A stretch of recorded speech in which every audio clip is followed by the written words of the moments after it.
இன்னைக்கு வந்து தமிழ்நாடு முழுவதும் எல்லா இடத்துலையும் நீங்கள் போராட்டம் பண்ணியிருக்கீங்க.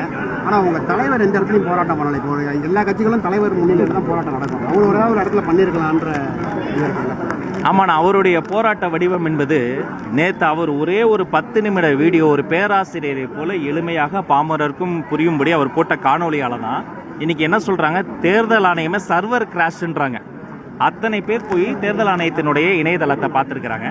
தகவல் தொழில்நுட்பத்தை பயன்படுத்தி இந்த விஷயத்தில் வெறும் அரசியல் செய்யாமல் ஆக்கப்பூர்வமான விஷயங்களை செய்வதற்கான முன்னெடுப்புகளை நம்ம மேற்கொண்டு இருக்கிறோம். இந்தியா முழுக்கவே தலைவர் இந்த விஷயத்தை தொட்டு காணொலி விட்ட பிறகுதான் இது ஒரு பெரிய பேசு பொருளாக மாறி இருக்குது. அதனால் இதில் ஒரு எட்டனதர் அரசியல் என்பதை தாண்டி இதில் வந்து மிக மிக அடிப்படை வாக்குரிமை என்பது ஜனநாயகத்தினுடைய ஆணிவேர்.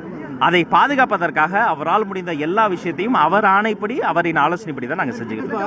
6.5 கோடி பேர் பாதிக்கப்படக்கூடிய ஒரு விஷயம்னு நேற்று வீடியோவையும் சொன்னாங்க, நீங்கள் சொன்னீங்க. அவர் களத்துக்கு வர வேண்டிய தேவை முன்னை விட எப்படின்னா அதிகமாக இருக்குன்றது உங்களுக்கு தெரியும். பட் ஆனால் இன்னும் ஏன் வந்து களத்துக்கு வர்றதுக்கு தயக்கம்? இன்னும் அந்த நிகழ்வுகளிலிருந்து நம்ம ஒன்றும் வெளியே வரலைங்களா?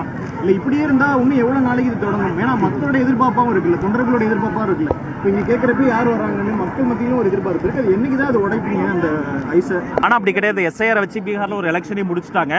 அந்த ரிசல்ட் பார்த்து எல்லாரும் அதிர்ச்சியில் இன்னும் மீண்டு வரல.